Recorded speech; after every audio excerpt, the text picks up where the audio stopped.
Alright fellas, Squeak here again.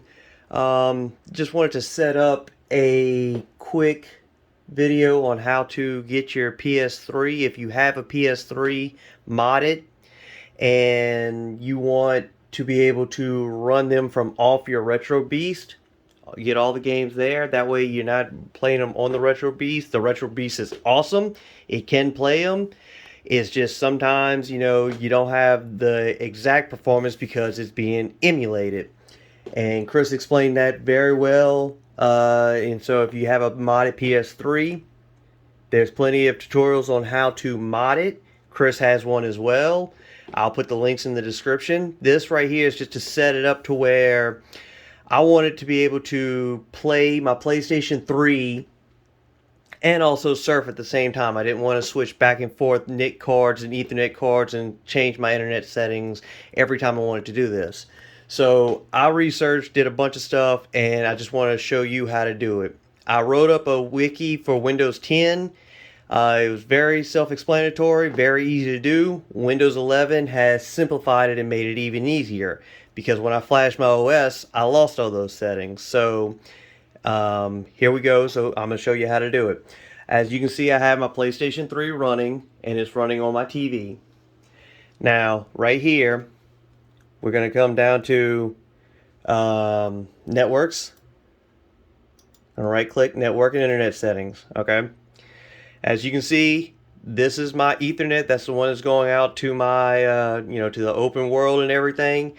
This one right here, it just said network 5. I plugged and unplugged just to where I could do it, just to where I can name it and figure out which one. I just named this one PS3 WebMan. As you can see, no internet connection, data, 5.8 gigs. I literally just set this up within 10 minutes, 5 minutes ago. So I mean, all you're gonna want to do right here, excuse me. Okay, so all you're gonna want to do right here is you're gonna click on properties. Then you're in network 5, so don't touch that one, that's not yours. Unmetered network, which is what it's gonna show up as even if you named it, okay? Then you're gonna come here and you're gonna edit it. And you're gonna type in this address. You're gonna do manual, IPv4 only, IP address 192.168.1.1, subnet mask 255.255.255.0. You don't have to put the rest of the stuff in because we're not going out into the world. We're just talking to the PlayStation 3. Then you're going to hit save. Okay. Boom. We are 100% done with setting up this right here. Okay. So next, we can go ahead and close this out. We're going to come over here to the wikis. We're going to open that. Open up apps and update. We're going to scroll down to PS3 net servers. We're going to open it. Oh, I already have it open. Alright, let me stop it.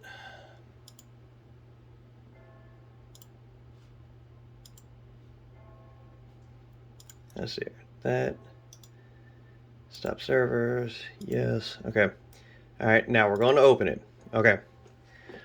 Now, right here, do not worry about this address. This is the address that your computer is giving it, okay, of the net server. But that does not matter whatsoever because the NIC card that your second NIC card that we just named is going to be 192.168.1.1.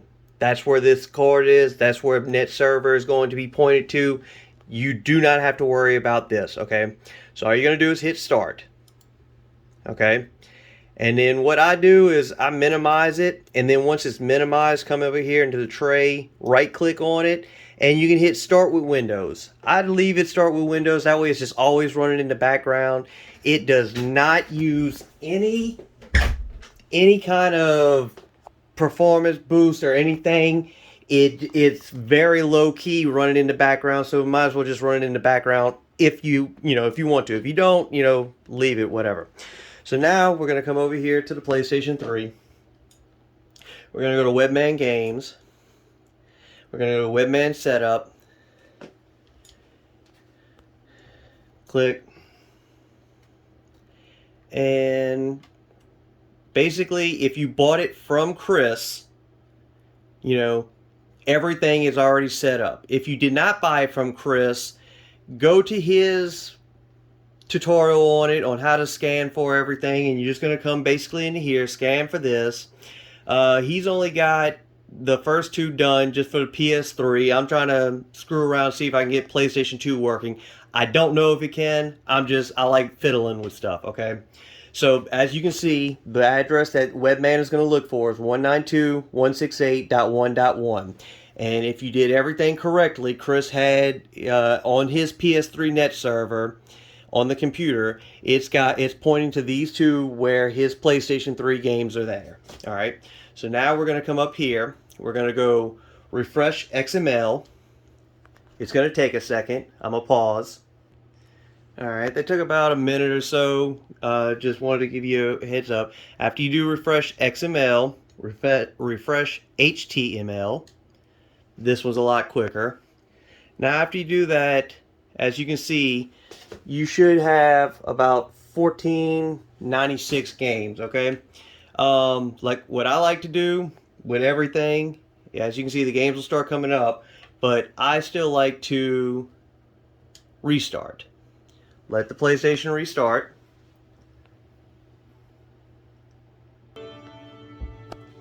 Alright, PlayStation's coming back up. Alright, next, all you have to do is come back down here. WebMan Games. And there you go. You should see all the PlayStation 3 games Kris has put on here for us. You click on here, and there are just, as it's got on there, 1,493 games. Just side note, whenever you first load the game, the very first time, that will be the longest time for it to load a game because it's got to do all the caching and everything.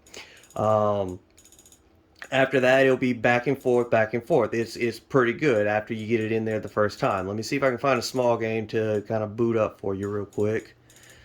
Let me go back up here. I saw Angry Birds. That shouldn't be too big of a one. And I would advise trying to get a PlayStation 3 controller. Just for the fact that the PlayStation 4's controllers won't let you back out of the game. So I gotta go on a hunt for a PlayStation 3 controller. I got 4 kids and, well, the controller didn't last once they grabbed it.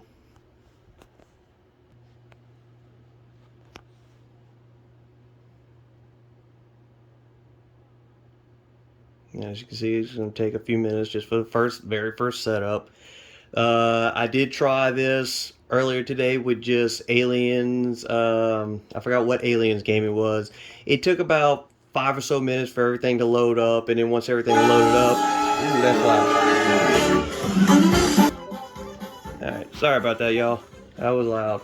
It took about 5 or 10 minutes for everything to load up.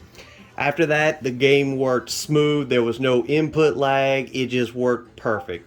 That's going to be it for it, fellas. If you do have any questions or anything, just hit me up or Kris or somebody on one of the Problems Asked pages. I'm more than happy to help get anything that I have knowledge about getting up and worked and running for you. Because I do think this Retro Beast 3, the RB3 from Kris, is by far the best system out there. I mean, he's out there working hard for us. He's doing everything.